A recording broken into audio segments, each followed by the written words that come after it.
कार्यक्रम के पुण्यार्चक हैं अजय कुमार जैन, माता श्रीमती कंचन देवी जैन, निर्मल संतोष पाटनी, रोहिणी नई दिल्ली, ज्ञानचंद जैन अंतरिक्ष अपार्टमेंट, प्रशांत बिहार दिल्ली, नेमचंद जैन, शकुंतला जैन, रोहिणी, डॉक्टर S.K. जैन, श्रीमती मीना जैन दिल्ली। राष्ट्र संत आचार्य श्री विद्यानंद जी मुनिराज के मंगल आशीर्वाद और आचार्य श्री प्रज्ञा सागर जी मुनिराज की मंगल प्रेरणा और सानिध्य में भारत की राजधानी दिल्ली के सेक्टर 10 स्थित द्वारका में बनाया गया है रत्नत्रय जिन मंदिर। नवीन जिन मंदिर जी में मूल नायक के रूप में विराजमान है 23वें तीर्थंकर भगवान पार्श्वनाथ की 1600 वर्ष प्राचीन भूगर्भ से प्रकट प्रतिमा। अतिशय क्षेत्र के रूप में विश्व विख्यात हो चुका है मंदिर जी। अपनी मंशापूर्ण एवं आत्म कल्याण के उद्देश्य से यहाँ आते हैं संपूर्ण भारतवर्ष से भक्तजन। तो आप भी आइए और अतिशय क्षेत्र में विराजमान भगवान पार्श्वनाथ के दर्शन कर उठाएं धर्म लाभ। क्वेश्चन करना है, चलिए। हे गे उपादे कौन से पृष्ठ में लिखा हुआ है? कौन से पेज नंबर में आगे पहुंच गए? 29 पेज में देखिए क्या लिखा है। हे मतलब होता है छोड़ने योग, गे मतलब होता है जानने योग, उपादे मतलब होता है ग्रहण करने योग। याद रहेगा। हे मतलब क्या? भैया बोलो भैया, तुम 2 टाइम खाते पीते हो, कितने खाते पीते हो तब भी आवाज निकलती है। देखो हम 1 टाइम लेते कितना बोलते हैं, ठीक है ना। हे मतलब महन जी, हे मतलब, गे मतलब जानने योग, गे मतलब उपादे मतलब ग्रहण करने योग, छोड़ने योग, जानने योग। और देखो मैं आपको बताऊं, महेंद्र कुमार जैन रोहिणी सेक्टर 3 में रहते हैं। रोहिणी की ये व्यवस्था है, आसपास कॉलोनी है, यहाँ पर नदी नाले हैं, ये रोड बहुत सुंदर है, अग्रसेन भवन बाजू में है और महेंद्र कुमार जैन फलानी नंबर कोठी में रहते हैं और वो बहुत धर्म ध्यान करते हैं और आत्म कल्याण करते हैं और ध्यान में डूबे रहते हैं, साक्षात भगवान स्वरूप लगते हैं। अब बताइए इसमें हे गे और उपादे क्या है? इसमें हे गे उपादे क्या है? महेंद्र कुमार को जानना है तो सारा गे है। क्या है? वो कहाँ रहते हैं, किस स्थान पे रहते हैं, तो ये क्या हुआ? मात्र जानने योग। ये क्या था? इसको आपने जानना मात्र था। क्या करना था? अब हमें क्या करना? अग्रसेन भवन से, रोड से, नाले से, नदी से, मकान से, दुकान से, तो इनको क्या कर दो? ये क्या कर दो? ये छोड़ने योग हो गया, ठीक है ना। अब क्या करो? उपादे क्या था? ये धर्म ध्यान करते हैं, आत्म ध्यान करते हैं, भगवान स्वरूप धर्म ध्यान करते हैं, आत्म कल्याण में लगते हैं। ये क्या करना था? समझ में आया ना। भगवान महावीर स्वामी का क्या बोलते हैं कि 3 लोक के बीचों बीच जम्बू द्वीप है, जम्बू द्वीप के बीच एक भरत क्षेत्र है, भरत क्षेत्र में एक आर खंड है, आर खंड में एक भारत देश है, भारत देश में एक बिहार प्रांत है, बिहार प्रांत में एक वैशाली नगरी है जिसमें विदेह कुंडपुर है जो बहुत सुंदर नगरी थी, बहुत सारे महल, नगर, गांव, ये बहुत कुछ था। सप्तखंड का नंदाव्रत महल था, उनकी माँ ये थी, उनके पिता ये थे, उनकी मौसियाँ ये थी, ये सारा वर्णन हो गया। सुंदर रूप था, रंग रूप था, राजकुमार थे और वो अपने प्रधानमंत्री थे उस समय के समय जो राज मुद्रा से कार्य करते थे। इस प्रकार से और भगवान महावीर स्वामी फिर 30 वर्ष की उम्र में संसार को छोड़ करके आत्म ध्यान में लग गए, कल्याण कर लिया और 42 वर्ष की उम्र में केवल ज्ञान प्राप्त कर लिया और 72 वर्ष की उम्र में मोक्ष हो गया। अब बताओ इसमें गे हे उपादे क्या है? गे हे उपादे क्या है? अच्छा, महावीर को मोक्ष तक जानना है तो सारा जानना जरूरी था कि नहीं? बिल्कुल नियम से। आपको शिखर जी जाना तो सारे रोड की जानकारी होना बहुत जरूरी है। जरूरी है, जानना मात्र है। क्या मात्र है? जानना मात्र है। अब इसमें जान लिया हमने, अब इसमें हे क्या है? हमें क्या करना उनके महल से? हमें क्या करना उनके मम्मी पापा से? उनके रंग रूप से हमें क्या लेना देना? हमें कोई लेना देना नहीं है। उपाधि क्या था भैया? उन्हें 42 वर्ष की उम्र में मुनि दीक्षा ली, ध्यान किया, कर्मों की निजरा की और भाव मोक्ष और द्रव्य मोक्ष प्रकट किया, आत्म कल्याण कर यह सिद्ध परमेष्टि बन गए, अरहंत परमेष्टि बन गए। इतना ही हमारा क्या था, उपादेय था ना। ऐसे अब 7 तत्व में आपको बताना है। हे तत्व कौन सा है, लिखा हुआ है, पढ़ के बोल दो कौन सा तत्व है। हे तत्व कौन सा है, मतलब आश्रव बंद, मतलब हे मतलब क्या, तो क्या छोड़ना है, आश्रव बंद इजिकल टू, आश्रव बंद इजिकल टू पर पदार्थ से मोह, पर पदार्थ से राग द्वेष। ये क्या है, ग्रहण करने योग है कि छोड़ने योग है। हाँ मुकेश जी, छोड़ने योग ग्रहण करने योग है। कहाँ गए वो सेक्टर प्रशांत विहार वाले, हाँ पंकज जी कहाँ गए, बताओ छोड़ने योग है ग्रहण करने योग है। ये छोड़ने योग है। राग देश मोह भाव परिणाम ये क्या है। चलिए, एक देश उपादेय, सर्वदेश नहीं, एक देश उपादेय ग्रहण करने योग क्या, संबर और पूजा पाठ, आराधना, स्वाध्याय, तप त्याग, ये एक देश उपादेय हैं, सर्वदेश नहीं है। अच्छा बताओ, सेक्टर 3 में ऐसे कितने लोग हैं जो अनंत काल तक भगवान की पूजा करना चाहते हैं। अनंत काल, 1-2 काल की बात नहीं कर रहा हूं, कितने काल, इसका मतलब अनंत जन्म धारण करना पड़ेंगे। कितने लोग हैं बताओ, इसका मतलब तो अनंत काल नहीं, एक देश ग्रहण करना चाहते हो। कितना, एक देश तुम स्वीकार करना चाहते हो, सर्वदेश नहीं। क्योंकि सर्वदेश तो क्या है, इसको भी छोड़ के आत्मा में डूब जाना, इसका भी विकल्प नहीं आना। ये तो अशुभ से बचने का एक उपाय था कि हम संसार में लगेंगे तो यहाँ पर आओ, शुभ धर्म ध्यान करो, पूजा पाठ आराधना स्वाध्याय अभिषेक दान पुण्य ये सब करो। लेकिन ये भी हमारा परम लक्ष्य नहीं है। परम लक्ष्य तो इससे हट करके कहाँ डूब जाना, अपने वीतराग स्वरूप परिणाम में ठहर जाना, ये हमारा क्या है। तो संबंध निर्जरा भी कैसे हो गई। ऐसे कितने लोग हैं जो अनंत काल तक उपवास करना चाहते हैं। भैया हम नहीं करना चाहते हैं, ठीक है ना, ये तो बीमारी है, ये तो छोड़ना है। ये तो एक देश संबर निर्जरा के लिए उपवास थे, ठीक है ना। ऐसा कौन है जो अनंत काल तक मुनि बनना चाहता है, बोले हम नहीं बनना चाहते हैं, 1-2 भाव में कल्याण हो जाए, काम खत्म, ज्यादा चक्कर में नहीं है। तो ये तो एक रास्ता था, उससे गुजरना है, ठहरना नहीं है। तो ये शुभ परिणाम शुभ कार्य ये जितने हैं सब रास्ता है, ठहरना निकलना है।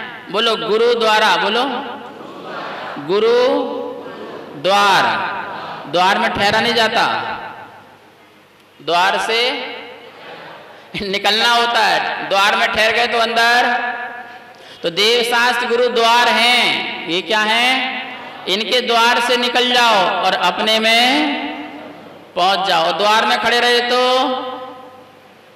द्वार में खड़े रहे तो कभी अंदर नहीं पहुंच पाओगे। इसलिए संबंध जरा एक देश पूर्ण उपादेय, क्या बोल रहे हैं, पूर्ण उपादेय क्या हो गया, पूर्ण रूप से ग्रहण करने लायक, मतलब अपने में ही डूबे रहने का, वीतराग परिणाम में रहने का, बिल्कुल परमानेंट। ये क्या है, ग्रहण करने लायक है भैया।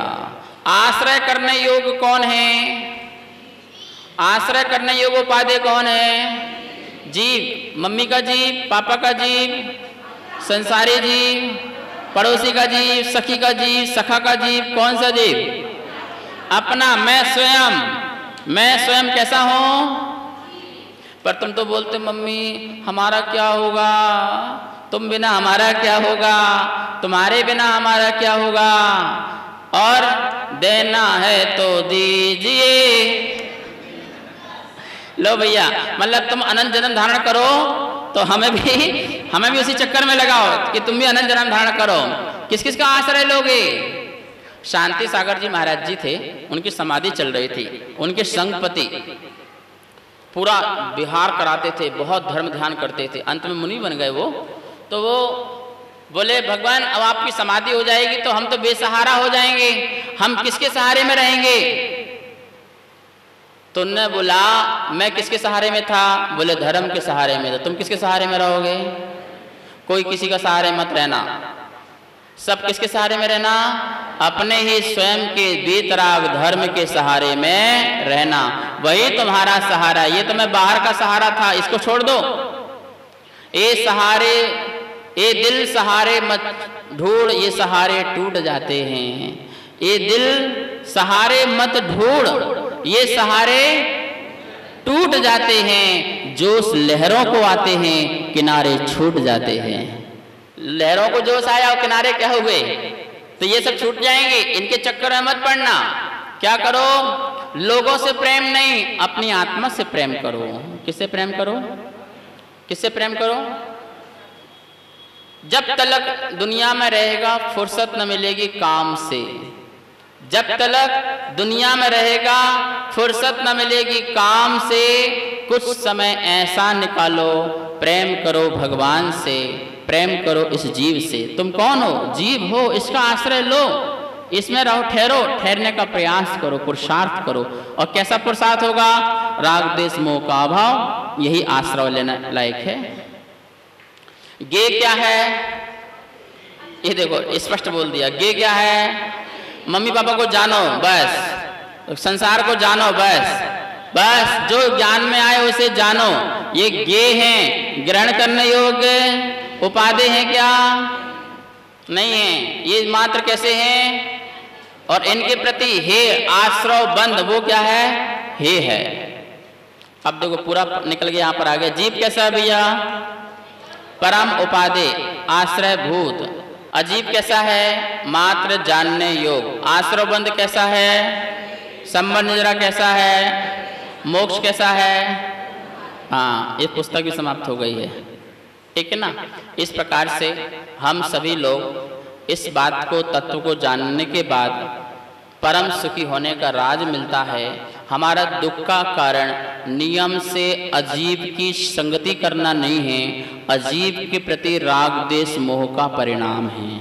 अजीब की संगति से किसी को दुख नहीं मिलता है, किसी को कष्ट पीड़ा नहीं मिलता है। मात्र उस अजीब के प्रति जो हमारा अपनत्वपना है, मेरापना है, स्वामित्वपना है, उसमें अच्छे बुरे की जो परिणाम है नियम से, वो दुख का कारण है। तो देखा जाए अजीब दुख नहीं दे रहा है, हम ही अपने आप को दुख, कष्ट और पीड़ा दे रहे हैं।